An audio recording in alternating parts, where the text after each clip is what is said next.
Well, hello, everybody, and welcome to the BBB and SBA presentation today on cybersecurity. So bear with us. We've had a few technical challenges already today. Hey, what's a presentation without that, especially in this day and age of virtual presentations? So I'm going to go ahead and get this the PowerPoint up so we can have that.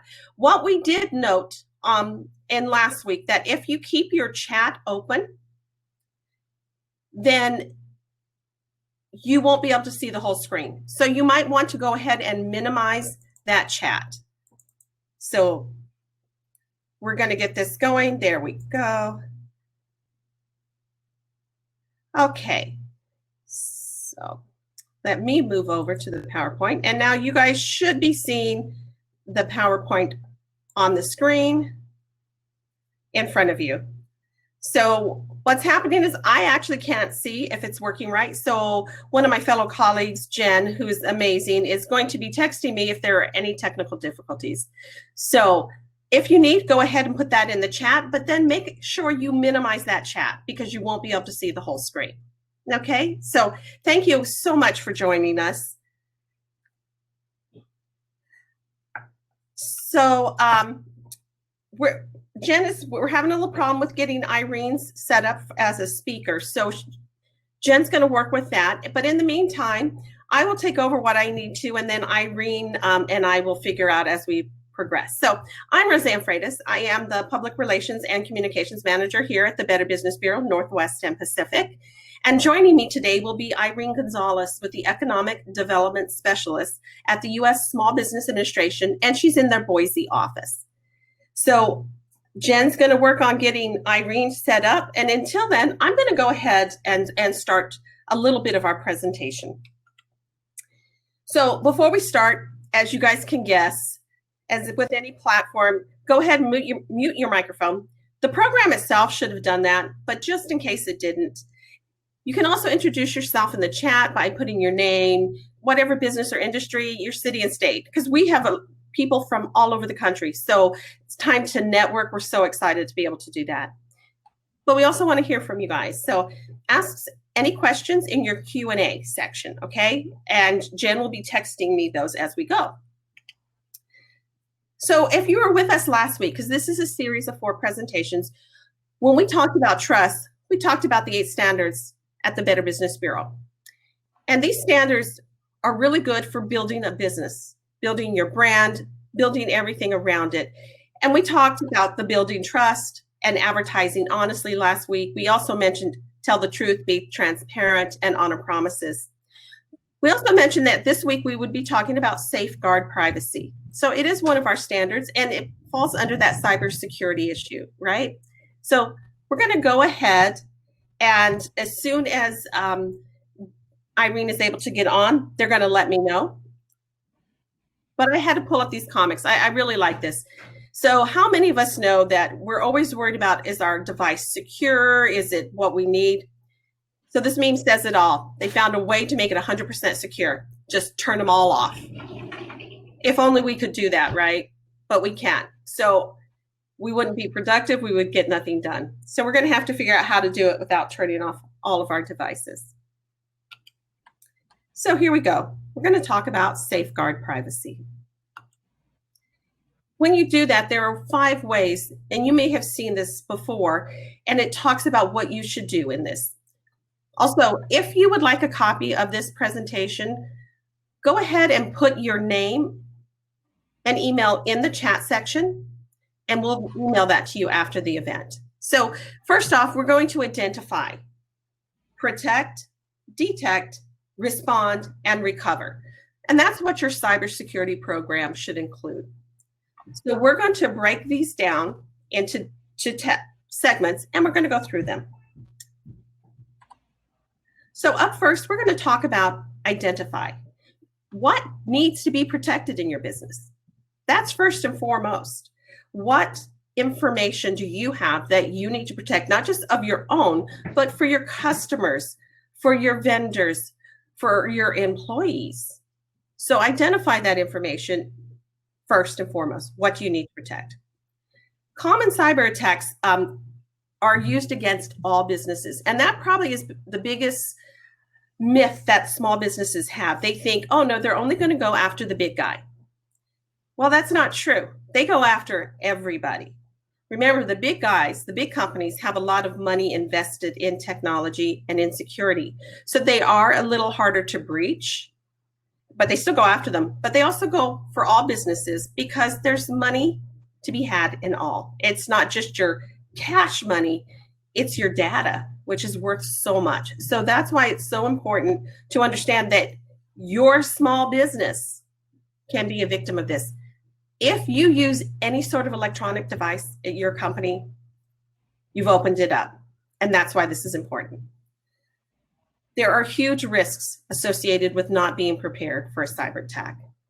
What that does is it upsets your customer, it upsets your vendors or your employees because now their information has been breached. You let them know, but it starts to erode the trust that they have in you with that information. So it's very important that this not be an afterthought, that this be top of mind. We're also going to go into protecting. So what does that mean? The big one is training your employees to make good decisions on those devices. Most of the stuff is going to come in via an email or some sort of link that your employee has received and clicks on, and it opens up your system for hackers. You want to invest and make sure you have the firewalls, your encryptions, and the big word is strong passwords. And if you're like me, you can't remember most of your passwords. You wish you had a hacker you could actually ask for your password. But the reality is they do need to be strong. And we have a hard time doing that. We want it to be something easy.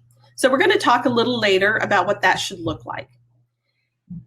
And you should always be on top of that cyber issue, constantly assessing and managing. Now, if you're a small business with 2 or 3 employees, you probably do not have a dedicated IT person. And most small businesses cannot afford that. And that's when you're going to have to reach out and find a company that you can trust, that is very trustworthy, that can help you with that. And there are a lot of people out there, a lot of different companies that are set up to help small businesses with their cybersecurity needs. So now we get into the detection. How do you know what's happening inside your own system?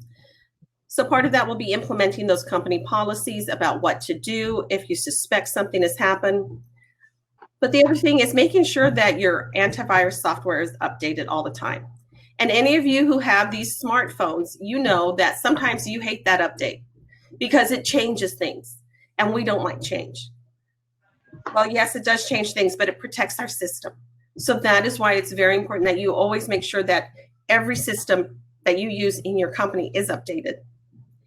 And teach your employees to recognize those cyber attacks. I mean, we do a lot of employee training for various things, but have you really sat down and taught them what that looks like, what that email looks like coming in? I mean, we know some of them that we get that we're like, oh yeah, that's a scam. But have you asked them or really educated them on what they should or should not do with that email? Again, that's very important.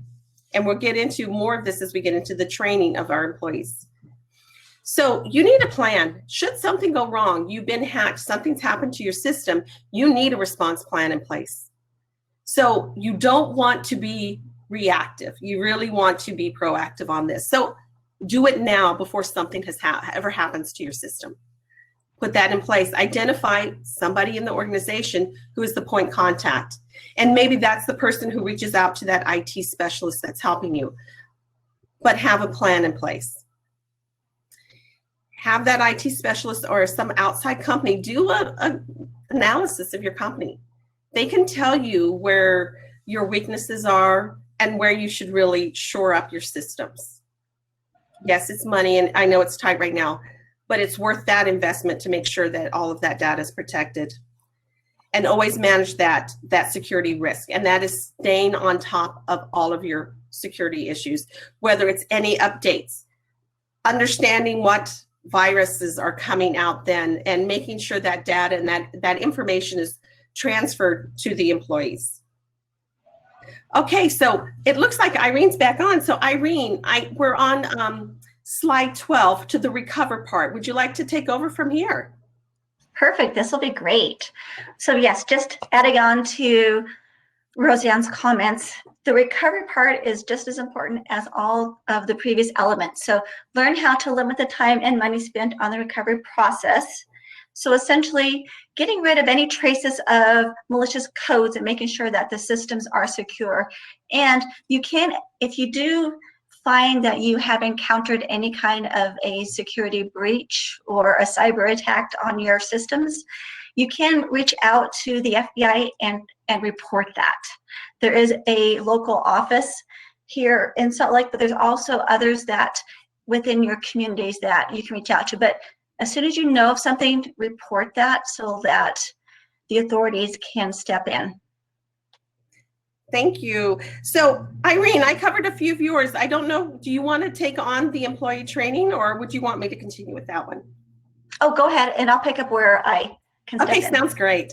So we're going to talk about employee training, and that's really where the issues come in. How many of you have ever received an email or something and you click on the link, but you didn't know where that email came from and you really probably shouldn't have clicked on it? So we're going to talk about that because that's really where the source of those hacks are able to really access into your system. So again, it goes back to the training and you're like, I don't have time.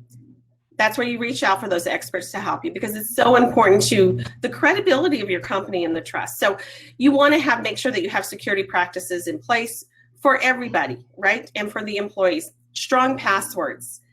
We can't say that enough, whether it's a phrase, but do not use the word password and number one, okay? We've all done that at one point, and I know I did. But find something that is hard for everybody, and yeah, it'll be hard for you too. An appropriate internet use. How many of you catch them on Facebook or some other social media site? Now, I do have Facebook up at work, but that is actually part of my job. However, you need to have that process in place for your company. What is appropriate for employees to be doing on the personal or on the company's computers? Because you're opening, again, your system up. And also have penalties. Let them know if this happens, this is what's the consequence of that action. But probably most important, explain to the employees and everybody why. Because you're protecting data, you're protecting your customers' information, your employees' information, and everybody else's. So that's why it's important that you have that training in place.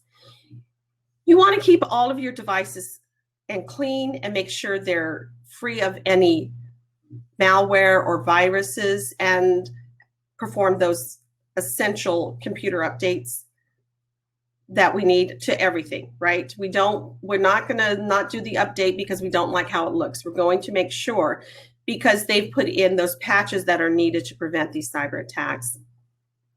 And the big one is go ahead and set it up to just automatically update no matter what, so that you're not relying on you or your employee to click the button to hit update. Just do those automatic setups, set it up for after hours, and then it won't interrupt anybody's workflow. Firewalls. I don't know about you guys, when I hear the word firewall, I just, it's like there are people out there fighting off the bad guys. I see it in my head. But basically, it's a very intricate process in the computer world that prevents outside sources from coming into your private network. So you want to make sure, again, that firewall is up to date and that it's enabled. Don't turn it off, enable it. Here's the big one, and we do have another slide a little later. We'll talk about working remotely. All of us seem to be doing that a lot lately. Do you have a policy in place with your employees about their home devices? Do they have the protections that's needed to protect your company's information? So you need to make sure that those employees also have those same abilities at home with their firewall and their antivirus software. A lot of companies, you have the mobile device, right? So I know I do. Here's my company's mobile device. But you want to make sure it's password protected because remember, this thing can access your company's main system. You want their data to be encrypted. You want to install those security apps to prevent criminals from stealing any of that information. But most important also, what's your procedure for lost or stolen items? Do you have something in place? Address that, because immediately you want to make sure that you disconnect that phone and that you put some other measures in place to protect that information on the device. We're also going to talk a little later about some other ways to make sure besides just one password. We're going to talk a little bit about the ability to check other ways to access the system. We're going to make backup copies, right? I will tell you all, this is probably the biggest thing. If you have everything living on one server, you're just game for a problem. You want to make sure it's backed up on a regular basis. For those of you who have a lot of your programs in the cloud, that is helpful. But again, what if something should happen there? So you always want to have some sort of backup for anything that you do. And also don't have your backup in the same place that you have your server, right? What if the building were to physically burn down? So you want to have that backup kept off-site, just for any reason that you can't get into your normal workplace. So here are the things that really should be protected. And those are your financial files, your human resources, all of your employee information. I mean, it has their social security numbers. Your accounts receivable and your accounts payable files, again, valuable information. Any word processing documents, any of your spreadsheets and your databases. Make sure all of that is backed up somewhere, that if for some reason this computer is either hacked or goes down, you still have access to that information, at least from that last backup.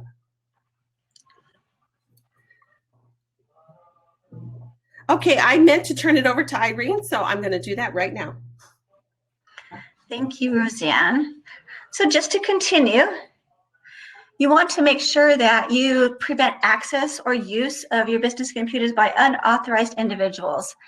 And hopefully all the laptops, their devices are identified with personal and individual encryptions and also passwords, and that they are identifiable with that person. Laptops are, of course, easy targets for theft because they can get lost. We can go to a coffee shop, we can log on, we can step up, we can forget, we can get distracted. And it's easy for items to be looked up when they're unattended. Someone could easily turn it, type something in, turn it back. And you want to make sure that you create a separate user account for each employee and then require those strong passwords. I know with our agency, we have to update our passwords every 90 days. And I'm sure your companies are like that too. And most importantly too, administrative privileges should be given to, of course, the trusted IT staff and any key personnel. So only have specific people have those authorizations, and always have a rule of two. So in case one person isn't there, then someone else could tap into it, but not so that everyone has it and not just one single person either. All right. Okay, sorry. So just continuing with securing your Wi-Fi networks, as I mentioned, like with coffee shops and so forth. So it's great to have, especially while you're working remote, to be able to go someplace else, whether it's a hotel or if you're going to the restaurant or a coffee shop or some other location besides your home. You still want to make sure that if you're logging on to another network, that it does have secure and encrypted passwords so that you can tap into. So if your company has an actual Wi-Fi network, you can hide that. You can also make sure that you set up a wireless access point so that the router doesn't broadcast the network name, because we'll go into different restaurants and you'll see it. So you'll have to ask for it and then they'll give you the password. So just making sure that you have the right access points, and then definitely password protect. So extra layers are so important. And on the next slide, then we definitely want to share a few points here on payment cards. And so Unfortunately, we've seen this last year of a lot of identity theft. There's been a lot, and it's really, really easy to tap into these cards, whether you're standing at an ATM, you're using your card at the grocery store. And so definitely touch base with your banks to ensure that they have those validated tools and anti-fraud services are being used. And then also isolate those payment systems from less secure programs. And then don't use the same computer to process payments. And if someone is surfing the internet, so have different systems so that there isn't a possibility that one could be tapped into. And our next slide will give some information on just limiting employee access. So again, do not provide any one person with access to all the data systems, because that person could get sick, they could leave, they could have some issues with the business, and we definitely don't want that one person tapping into things. So definitely have at least 2 people. Employees should only be given access to specific data systems they need for their jobs. And employees should not install any software without permission. And again, just referencing our agency, everything has to go through one, management.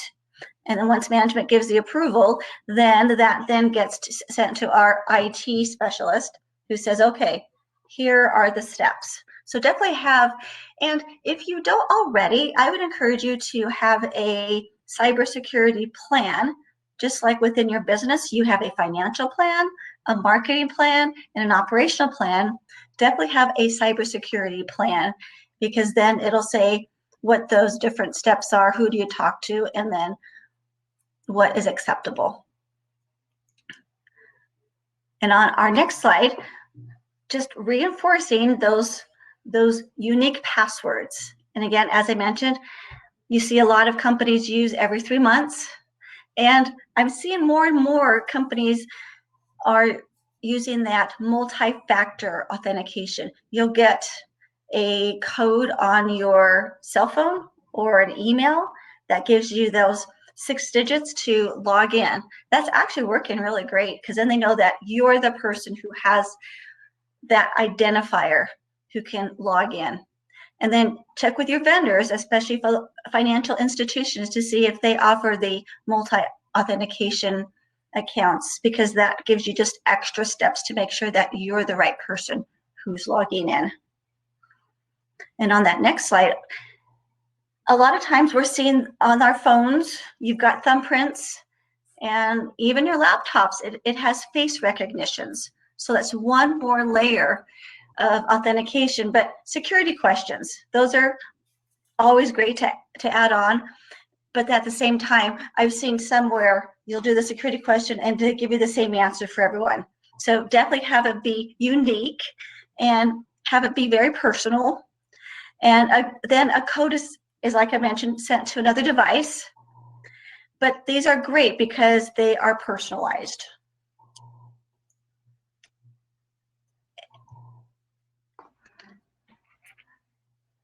So I'm going to jump in here real quick, Irene. You mentioned the multi-factor authentication, and it is so important. I know we use that a lot ourselves at the Better Business Bureau. It's another great way to protect yourselves. So I'll let Irene take back over here on these passwords. Awesome. And so, as we've indicated here, 17% of passwords include favorite sports teams and birth year, right? Those are easy ones to remember. So set up a password or a paraphrase you can remember.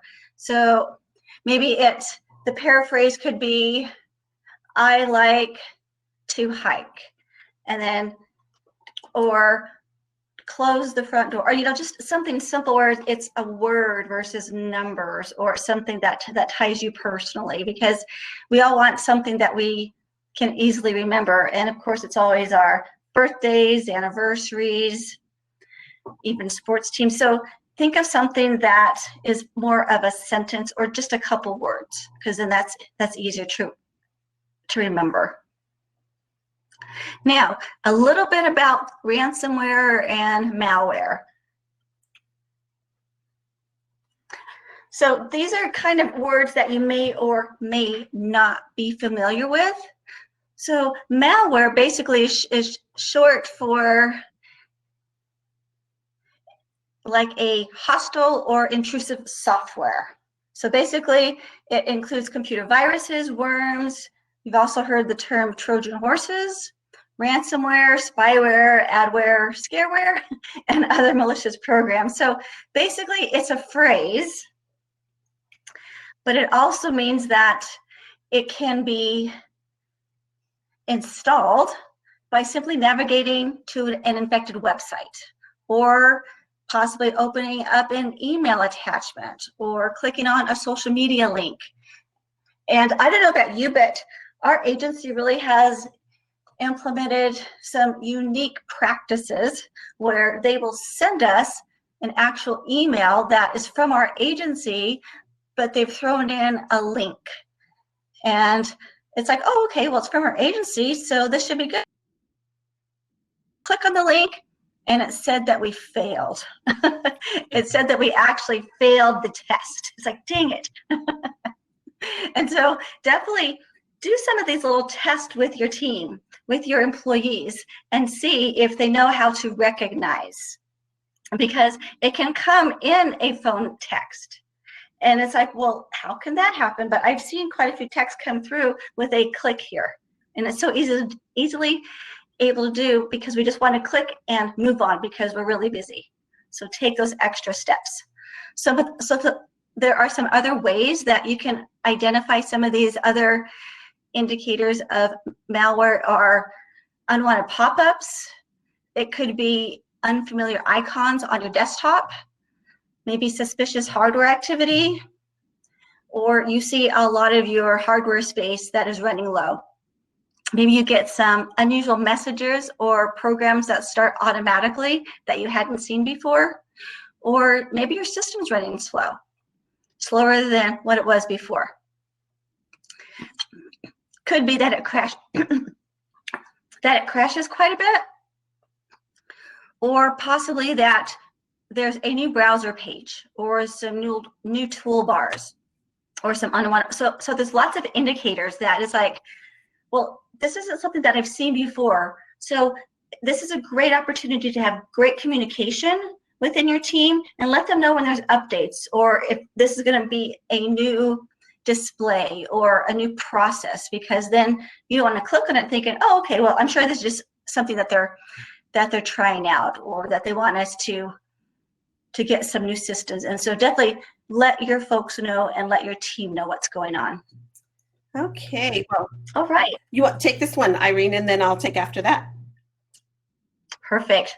So just finishing up some ransomware. So we've heard of the term, but essentially it's a type of malicious software that infects and restricts access to a computer until a ransom is paid. And honestly, I hadn't heard about this until some time ago. And then we've heard of I think they're called like coin bits, or where people actually had to pay to get their systems released. And then, like Roseanne mentioned earlier, this could be costly to you. So it is also referenced as, yeah, sure. Oh, okay. No, I was going to mention, I actually had a friend who owned a company who had this done to hers. And it came in and it just held everything hostage. And she had all of her information in one place. And that's why it's so key to have that backup, right, Irene? Oh, absolutely. And definitely check your emails, because there are, unbelievable amounts of phishing emails.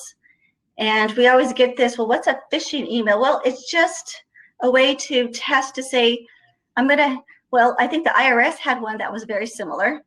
I think Department of Transportation had one that was very similar. So they'll take your logo, they'll take things that are very, very similar. It could be one letter that's out of whack. It could be an extra little dash or an underscore, but it looks so close that when they click on it, there it goes. It just captured all of your systems. Now you have a virus, and that's where it gets really costly to have to get that fixed again. Exactly. So Again, we're going to kind of summarize that section up before we move into the next one, and that is how to protect yourself. So we talked about that: identify, protect, detect, respond, and recover. Again, that's that plan. You need to have that in place. It is very important that you don't get to that point and go, oh no, what do I do? You want to have something in place to back you up. And whether that's calling that trusted IT expert or the in-house, but make sure there's a plan in place. Other ways to protect your information is, we talk about shredding. Now, granted, we're not going to shred our computer, but a lot of times we do have those papers in our office. Make sure you're shredding that sensitive documents, right? It's got important information. You don't want to just throw it in the trash can. Have a shredder nearby and shred that information. And always be cautious whenever you share information on any platform. People are always looking for ways to get information from you. Your information is so valuable, and we need to remember that. Also, whenever you see a company, make sure it's the real company. Irene just alluded, they're very good at faking these websites, making them look like somebody else's. So go ahead, double check. And I never click on links to a company's website. I will go directly to the browser and pull it up myself. Also, whether it's your personal or whatever, go ahead and monitor your credit. Very important. Right now, between now and April, annualcreditreport.com is giving you a free weekly credit report. Usually you get one a year, but because of the pandemic and all of the fraudulent activity that we're seeing in the market, they've done that since this began last March. So go ahead and check that information. See if anything new has been opened. Is there a new credit card? Is there a new mortgage company? Whatever, go look. Make sure there's nothing new on your credit report that you aren't aware of. We talked a little bit about working remotely, which is what I'm doing here at my house. And I'm sure you've seen people coming back behind me because we're all working remotely. So, but what does that mean? It's not just bringing home some sort of computer from the office and turning it on. You really need to plan accordingly. They need to have a dedicated work computer. And sometimes that's not so easy. They're like, no, I'll just use my home computer. Right there's a problem, because now you're mixing what they're doing personally with your business. And now any security issues can impact both aspects of it. If they are sharing, make sure they have different user accounts. Make sure it is totally separate from the other. A lot of times it's easy to transfer data from your office to your home on a USB device, right? But don't do that, because those also can have malware associated. So try not to transfer any data back and forth between home and office, because it can be infected with those viruses. Keep all your data private. Make sure those antivirus, those fire soft walls are updated at their home. If they don't have that, that's probably an expense the company needs to pay for. It is something that's so important, if you have them working on a computer at home, that all of this information be protected. And even the home Wi-Fi. I mean, how many people in your home have access to your Wi-Fi, right? Again, if they've given out that password to everybody in the neighborhood, those people can also access into your information. So you may have to revisit how that's set up at their home as well. So we talked a little bit about fraud, and we're going to go into this. This is fraud that businesses today are facing. So you've heard the word scammed, right? I talk a lot about it myself. But it's not just the person online who's being asked to send money to somebody in a foreign country. It's so sophisticated and so subtle nowadays that sometimes it happens and we're just not aware we've been scammed. So when they ask businesses, small businesses, what do you think is your likelihood to be scammed? Of course, 82% said, no, it's going to be the other guy. It's not going to be me. Well, it's everybody. We've all been targeted. How do they reach out to us? How do they try to perpetuate this on our business? It's the same thing as what happens a lot on the personal side as well. They pretend to be someone we trust or someone we fear. Whether, the IRS is calling us, even though we've done nothing wrong, we still have that fear, right? That's associated with the IRS. The other big one is they create a sense of urgency.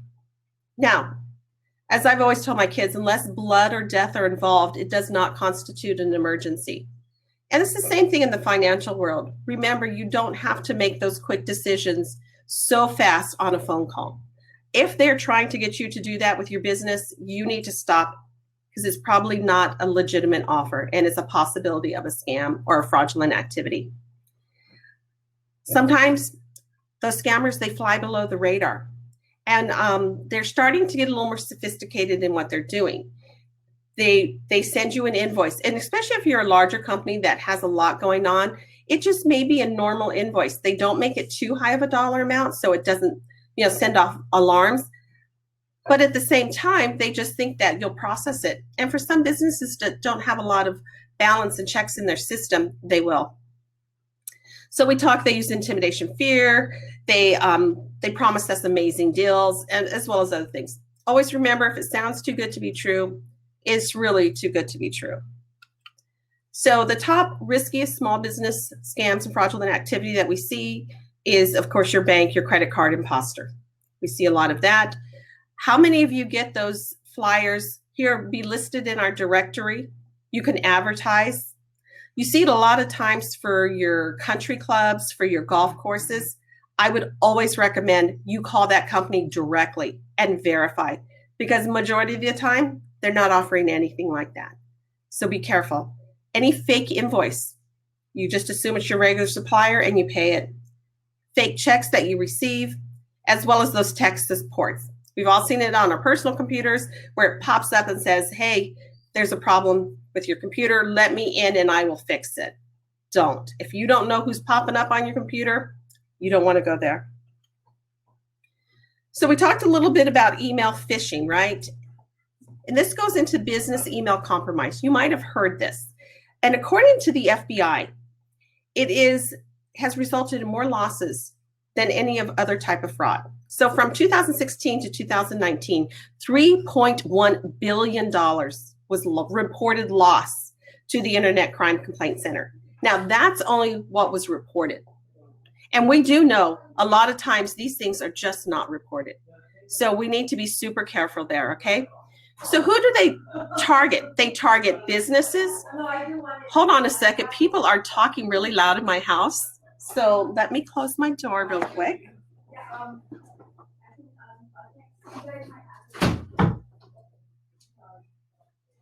So sorry about that, guys. Anyway, so they target businesses, they target government, they target nonprofits, as well as business organizations. Basically, anything they can get money from or information. So like business organizations, how many of you belong to an organization that supports your industry? And a lot of times the people who sit on those boards are volunteers. They may receive an email stating, oh, the president of this company of your organization wants you to send a check. And they send it. And this happened to one organization in Texas. And the fourth time the treasurer was asked for money, she finally reached out to the president and said, hey, really, did you send this? But by the time they realized it was a scam, they were out $9,000. So again, we have to be very careful what's coming in and who's asking. They want money. Anybody who wants a gift card, really be very careful about, but also personal information. So here are some examples. I don't necessarily need to read them all to you, but it gives you a little bit of idea of what these are. It's the CEO directing the CFO to wire money to someone. I'm always hesitant. Why can't the CEO actually pick up the phone and call the CFO, right? So anytime you're looking to transfer money, question it. And even if you have to call that CEO and say, I just want to verify, it's okay to verify that. The same thing goes with anybody else requesting that information. We're so caught up in not having to pick up the phone and make that call, and we're doing everything via email. We do need to step back and go ahead and verify that, especially when somebody is asking you to do something that is not normally in your work line. If you're not in accounting and they're asking you to send money, you might want to question that too. Also, if they're asking for copies of those employees' tax information, like the W-2, well, you don't want to send that to just anybody. Get up, ask that question, because that information is very valuable. We see it in so many areas, and you probably have seen these yourself. where you get those emails and so wants you to send something. Always verify before you do. How can you protect yourselves against fraud? Very similar with the whole cybersecurity. It's training and informing your employees. And that means we have to stay up to date with that information. Always being tech savvy, having a little bit of understanding how that works. We talked a bit about that multi-factor authentication for email accounts. Make sure that happens too, so that somebody else isn't able to access it. Sometimes they get into your system and they change how your emails are directed. That's another big issue out there. That's why having those verifications to get into your system is so important. Also, change the settings into your emails so that it notes if it's coming from outside your organization. That way, if somebody has hacked in and redirected your email, it will show this outside organization. Always the training is so important. Talking about those fraudulent activity scams and sharing this information with all of your employees. I did talk about the monitoring the emails rule, about the card orders, and then limit the number of times you can incorrectly try your password. I know I have locked myself out of my accounts so many times, but it's really important because they're trying different ways to hack in. So you do need to limit that. Also, being a former accountant myself, I want to give you some accounting processes to add here. Whenever you're doing payments, have a process in place to verify any payment requests. Verify any changes that you receive about who is being paid. If it's your vendor or any information from your customers or your employees, make sure you have that and you verify the changes with that direct person. Always make sure you have a clear procedure who is processing invoices and how they're being done. And limit the number of people that are authorized to pay it, okay? And I always would recommend, especially nowadays with everything that's happening, have a second person review. You don't want the same person doing all of it. They're not the ones necessarily having the invoice, writing the checks, mailing it out. Have another eyes on it. Whether that's the person signing the checks is different from the person processing the invoices. But make sure your accounting processes help protect you as well. Because a lot of time your accounting department doesn't know your vendors. So they need to know that's a legitimate invoice as well. So again, we talked a lot about our standards of trust. And today we talked about safeguarding privacy. Next week's, we're going to talk about being responsive. So I'm going to put up our slide here. If you would like to send any questions or anything to either myself or Irene, here is our information, our emails, and our phone numbers. I do not know if there's any questions in the chat because I right now cannot see it. So they'll let me know if there are directly, but here is our information in case you need to reach out to us.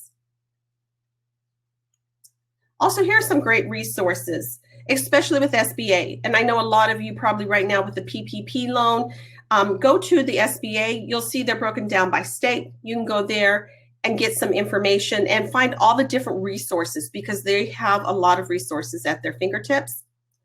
But also at the Better Business Bureau, if you go to our website at trust-bbb.org, we also have a lot of resources and we have a lot of links to the SBA as well. So you can use both of us as your resources. Next week's webinar is going to be on mitigating miscommunication. It's dispute conflict management. I think right now this is very timely. Also, it's very important for a business because mistakes and miscommunication happens in every business, and it can really put a bad feel between you and your customer that you don't want to have. So we're going to talk about that. And then the following week, we're going to talk about back to business and the power of pivoting. I think the pandemic showed us we all have to figure it out. So we're going to talk a little bit what that means and how to help build that agile workforce. So we're done now. What we're going to do is we're going to end our presentation and we're going to allow you guys to go back to your tables and to do some more networking. So we want you to enjoy that, enjoy the opportunity to interact with people, not just from your area, but from other areas. Irene and I will be joining you guys at the tables, and thank you so much for joining us today. And we look forward to seeing you next week at our Mitigating Miscommunication presentation.